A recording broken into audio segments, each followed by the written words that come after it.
Welcome to another deep dive. You've sent over a really fascinating collection of stuff on mythology this time. Yeah, We've got like academic papers and articles and even some classic myths themselves. that's right. It seems like you're especially interested in how these ancient stories are being like reinterpreted in modern pop culture. Yeah, definitely a hot topic. So that's exactly where we're diving in today. Sounds good. So what do you think is so fascinating about this topic? Well, it's not just revisiting the old stories, right? Like, we're really looking at how they're being retold and reshaped for a modern audience. Yeah. And that raises some interesting questions. Like what? Like, are these adaptations doing the mythology justice, you Hmm. know? Or are they just entertainment? Are we kind of losing something in the translation? Yeah, it really makes you wonder if we as like a society are actually more familiar with the pop culture version of these myths than with the original stories themselves. I think that's a real possibility. Mm. It's quite possible that for a lot of people, these modern adaptations are the primary way they encounter these ancient stories. Yeah, definitely. And that has implications for how those stories are being interpreted and understood. Wow, absolutely. Okay, so let's unpack this a bit. Okay. So the research paper that you sent, Rediscovering Mythologies Through Popular Culture, starts by looking at creation myths from different cultures. Right. We've got the Greek myth of primordial deities like Nyx and Eros. The beginning of everything. Exactly. Then there's the Egyptian myth of Adam emerging from the waters of Nu. Right. And of course, we have the Abrahamic tradition, with God creating the world in 6 days. Uh-huh. And it's interesting because even though these stories come from such different backgrounds, they're all trying to answer kind of some of humanity's biggest questions. Absolutely. Like, where did we come from? What's our purpose? What's the nature of the universe? Big questions. Yeah, and I think what's so fascinating is that these myths, they really reflect the worldviews of the ancient cultures that created them. Yeah, that's right. So, it's like we get this little glimpse into their beliefs and values and how they saw the world. It's a window into the past. Exactly. And, even today, stories shape how we understand the world. For sure. So it makes you think, like, what stories are shaping your worldview? Yep. Like what myths, legends, or other narratives have really kind of stuck with you? I think that's something for everyone to consider.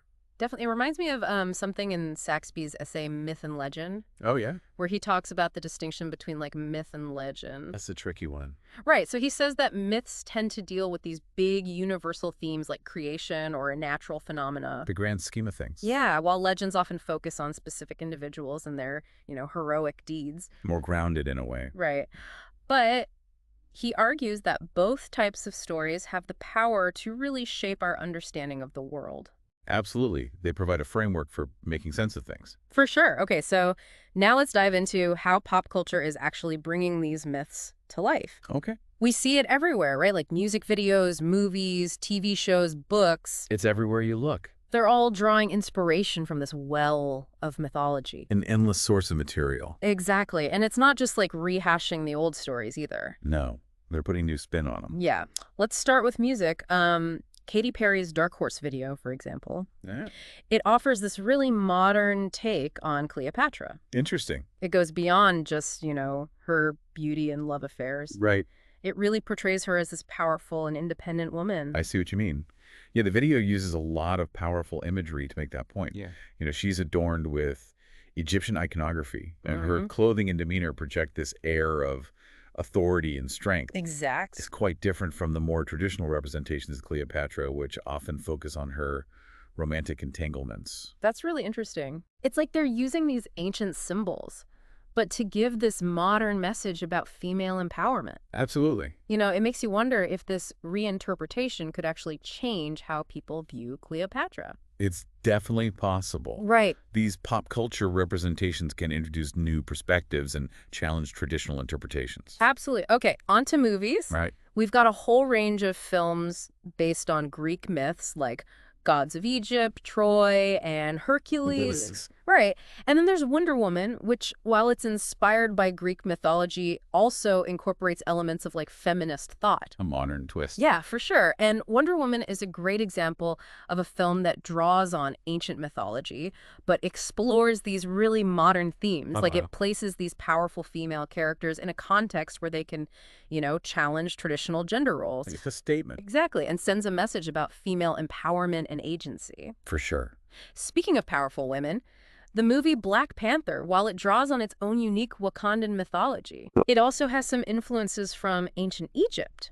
Interesting. Especially in its visual aesthetic. I'll have to look out for that. And of course, we can't forget about the Mummy franchise. Oh, yeah. Which has really brought Egyptian mythology to life on the big screen. In a very entertaining way. Right. And although these films definitely take creative liberties, Definitely. they do introduce audiences to this fascinating world of ancient gods and monsters. And who doesn't love a good monster movie? Right. So it's amazing how these films can really transport us to different worlds and time periods. Like time travel. Yeah, and bring these ancient myths to life in this really visually spectacular way. The visuals are definitely a big part of the appeal. Absolutely. So do you think there's a risk, though, that these visual adaptations can sometimes oversimplify these complex narratives? Oh, for sure. Or even misrepresent the original myths? I mean, it's a valid concern, right? While visual media can be super powerful for storytelling, Yeah. it's important to remember that these adaptations are creative interpretations. Yeah. They're not historical documentaries. Yeah. There's always a risk of oversimplification or even distortion. So maybe the key is to kind of use these pop culture adaptations as like a starting point, and then dig deeper into the original sources if you want to get a more nuanced understanding. Absolutely. Think of them as like a gateway drug to the world of mythology. I like that. They can spark your interest and give you a taste of what's out there.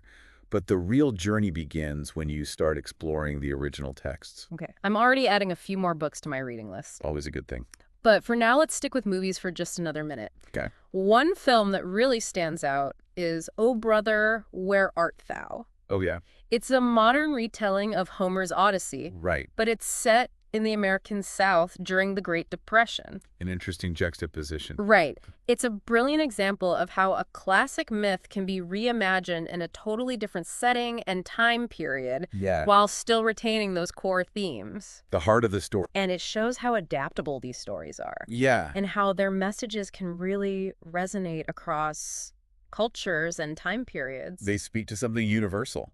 Absolutely. And of course, we can't forget about animation. Oh, yeah. Animation is huge. Disney's Hercules, while not totally accurate, Right. it did introduce a whole generation to Greek mythology. A gateway for sure. Right. It shows how these stories can be adapted to appeal to all sorts of different audiences. Yeah, even young children. Exactly. Yeah. Okay, let's move on to TV shows. All right. The Vampire Diaries gave us a really interesting take on the sirens. Oh, yeah. Those mythical creatures who lured sailors to their doom with their enchanting voices? A classic monster. Right. It's fascinating how the show incorporated elements of Greek mythology into its modern vampire storyline. Great. Clever blend. And then you have Indian television dramas like Mahabharat, which have been incredibly popular for decades. Yeah. And these shows really demonstrate the enduring power of these stories to captivate audiences across generations. Boundless tales. Right. They also highlight how mythology can be adapted to different genres and formats. Yeah, it's true. From fantasy and horror to historical drama. Mythology has it all. Now, let's not forget about books. Of course not. There are so many great examples of how authors are drawing inspiration from mythology. It's a rich source of material. Like Rick Riordan's Kane Chronicles series, for example. Yeah, those are great. They really plunge us into the world of Egyptian mythology. A fun way to learn. While Amish Tripathi's Shiva trilogy offers a modern retelling of Indian myths. Right. And then there's Murray Phillips's Gods Behaving Badly, which is this hilarious take on Greek myths, but set in modern-day London. A clever premise. It's fascinating how these books take these ancient figures and reimagine them in new and unexpected ways. Yeah, they challenge traditional interpretation. Right?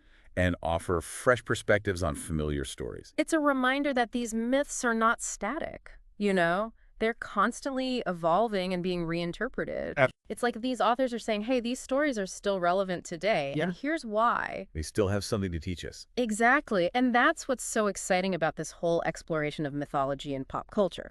I agree. It's about finding new meaning and relevance in these ancient stories for a modern audience. That's the key. It's about taking these narratives and asking ourselves, what do these stories have to say about our world today? Big questions. And speaking of reinterpreting these ancient tales in new and unexpected ways, that brings us to another fascinating trend. Sometimes it seems like these adaptations, they aren't just retelling the stories, they're actually like flipping the script entirely. Yeah, taking it in a whole new direction. Like reimagining these ancient figures in ways that really challenge our expectations. Make us see them in a new light. I'm thinking of Akshat Verma's short film, Mama's Boys. Oh, yeah. It's a reinterpretation of the Draupadi character from the Mahabharata. Right, the Indian epic. And in this modern version, Draupadi isn't portrayed as a victim of circumstance. She's a woman who embraces her agency and makes her own choices. Interesting. It's definitely a bold reimagining of the character. Yeah, in the original story, she's married to 5 brothers. Right. A situation that's often interpreted as a symbol of her powerlessness and objectification. But Verma's film completely flips that on its head. It does. It presents Draupadi as a woman who's comfortable with her sexuality and in control of her relationships. What a very different take. It makes me wonder, though, is it okay to change these stories so much? That's a big question.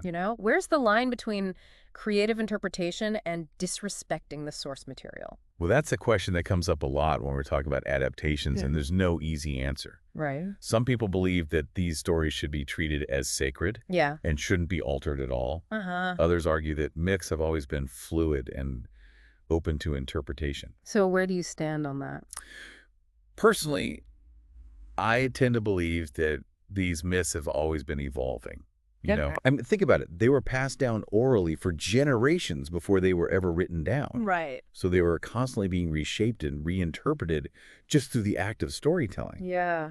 So to me, that suggests that it's valid for modern storytellers to adapt these myths to their own time and place. Makes sense. But I do think the key is to approach the source material with respect. Okay. Even when you're subverting it, Like, respect the history, but don't be afraid to shake things up a bit. Exactly. I like that another mythical figure who's getting a modern makeover is Medusa. Oh, yeah, Medusa. She's a fascinating example. Right. Especially in light of Helene Sixtus's essay, The Laugh of the Medusa. Oh, You familiar with that one? Yeah. So for those who aren't, Sixtus was a French feminist writer and philosopher. Right. And in this essay, she reclaims Medusa's image as a symbol of female power and resistance. That's interesting. So Medusa was cursed with snakes for hair. Right, the gaze that could turn men to stone. Exactly. And Sixtus argues that she's been unfairly demonized and sees her as a victim of patriarchal oppression. Okay. A woman whose power was feared and therefore punished. So she's suggesting that Medusa's story resonates with contemporary issues. Absolutely. Like the silencing of women's voices. Especially in the context of the #MeToo movement. Right. Medusa becomes this unexpected icon Yeah. for those who are fighting against injustice and oppression. That's a really powerful image. It is. So we've got Draupadi embracing her agency. Right. And Medusa as a feminist icon. What other examples are there of modern adaptations using mythology to highlight social issues or provide different perspectives? Well, there's been a real focus on highlighting female characters or characters with disabilities. Right. It's about challenging traditional representations and giving voice to marginalized groups. Yeah. Like one example is The Palace of Illusions by Chutra Banerjee Divakaruni. Oh, yeah. It retells the Mahabharata from Draupadi's point of view. So we get a woman's perspective on this epic tale. It's like they're saying, hey, these stories belong to everyone, and everyone deserves to see themselves reflected in them. It's about inclusivity and representation. Right. It's about showing that these ancient stories can still speak to us today. Yeah. Even if we're coming from very different perspectives. Of course, not every adaptation hits the mark. No, not at all. Have there been any retellings that you felt missed the point of the original myth or were even disrespectful? Yeah, there have definitely been adaptations that have received criticism for their treatment of the source material. Right. Sometimes the changes just feel unnecessary or even exploitative. It's a delicate balance to strike between creative interpretation and honoring the original myth. You also mentioned that these retellings can offer new ways of seeing these ancient figures. They can. What are some other examples of this? Well, Amish Tripathi's Shiva trilogy portrays Lord Shiva Okay. as a Hindu deity, but not as this all-powerful distant god, Uh-huh. but with human flaws and vulnerabilities. Makes him more relatable. It does. It's like these authors are saying, hey, these gods and goddesses weren't just divine beings, Right. They were complex individuals with their own struggles and triumphs. They were human in a way. It makes them feel much more real. Yeah.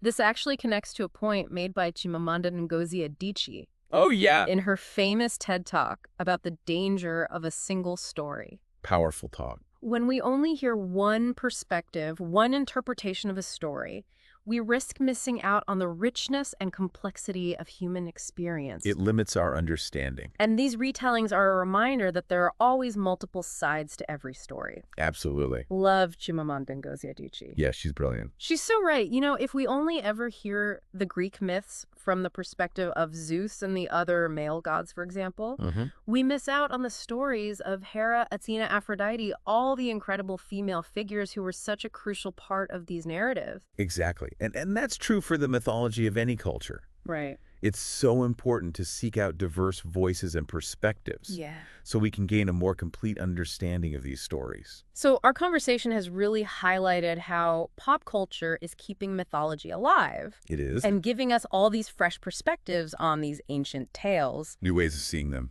But the research paper you sent also raises this important question.